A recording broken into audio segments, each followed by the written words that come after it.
ఈ మీటింగ్ యొక్క ముఖ్య సారాంశం ఏదైతే జీవో నెంబర్ 3 గురించి ఈ కూటమి ప్రభుత్వం తీసుకుంటున్న నిర్ణయాన్ని మా మీద బురద జల్లే ప్రయత్నం తప్ప మీరేం చేస్తుందన్నది ఇప్పటికీ కూడా ఎటువంటి స్టాండ్ తీసుకోలేదు.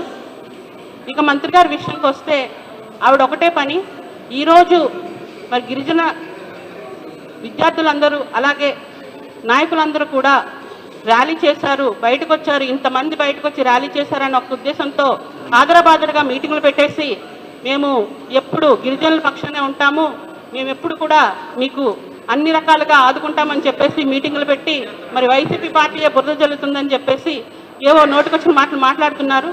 మరి ఈ 2 సంవత్సరాల్లో మరి మన గిరిజనులకు జరుగుతున్న అన్యాయం జరుగుతుంటే ఎప్పుడు కూడా నోరన్నది మెదపలేదు.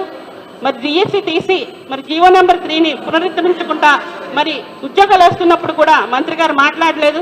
అలాగే మరి వాలంటీర్ని తీసేసి మరి వాళ్ళకి ఏదైతే 10,000 ఇస్తామని ఉద్యోగాలు పెంచుతామని చెప్పి గిరిజన వాలంటీర్ని తీసేసి మరి వాళ్ళకి అన్యాయం జరిగినప్పుడు మరి మన మంత్రి గారు మాట్లాడలేదు. మరి ఇప్పుడు ఈ 2 సంవత్సరాల తర్వాత ఇప్పుడు మేల్కొని మరి వైసీపీ పార్టీ బురద జల్లుతున్నదన్న విషయం చెప్తున్నారు తప్ప మరి మీరేం చేస్తారు, ఈ 2 సంవత్సరాల్లో మీరేం చేస్తారన్నది మాత్రం ఇప్పటికీ కూడా క్లారిటీ లేకుండా ఉన్నారమ్మా.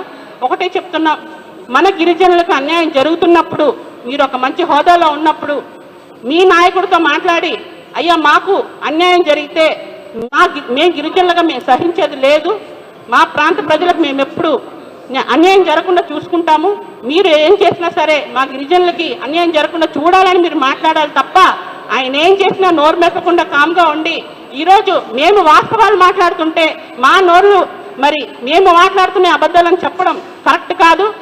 మా నాయకుడు 5 సంవత్సరాలు సీఎంగా ఉండేటప్పుడు మా గిరిజనుల కోసం మరి చేసినవన్నీ మేము గర్వంగా చెప్పుకోగలం. మరి మీ నాయకుడు ఇన్ని ఏళ్ల అనుభవం ఉన్న నాయకుడు, ఇన్ని సంవత్సరాలు సీఎంగా ఉన్న నాయకుడు ఏం చేస్తారని మీరు గర్వంగా చెప్పుకోగలరని నేను ప్రశ్నిస్తున్నాను. అలాగే మరి మేము ఎంపీగా ఉన్నప్పుడు కూడా మరి మన ప్రాంతం నుంచి జేఏసీ నాయకులు ఢిల్లీ వచ్చారు, మరి అక్కడ మా పార్టీ నాయకుల సలహాలు తీసుకొని కేంద్ర మంత్రులను కూడా కల్పించి ఏం చేస్తున్నామన్నది, ప్రభుత్వం ఎటువంటి నిర్ణయం తీసుకుంటామన్నది ధైర్యంగా మేము కేంద్ర మంత్రులను కల్పించి ఎటువంటి నిర్ణయం తీసుకుంటున్నాం, మా ప్రభుత్వంలో మేము గిరిజనులకు ఏం మేలు చేస్తున్నామని చెప్పి మేము అప్పుడు మరి జేఏసీ నాయకులందరికీ చెప్పడం జరిగింది.